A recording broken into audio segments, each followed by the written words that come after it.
Olá pessoal, mais uma dica rápida do canal. Para guardar bacon fora da geladeira, eu faço assim, ó. Eu penduro ele com nylon no telhado, certo? E essa área aqui é uma área que ventila muito, entendeu? Bem ventilada. Se você fazer isso, ele fica até por uma semana.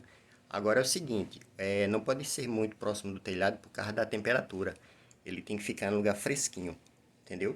Lugar fresquinho, pendurado para não vir nenhum bicho, nenhum rato, né? Pegar nenhum gato, nada.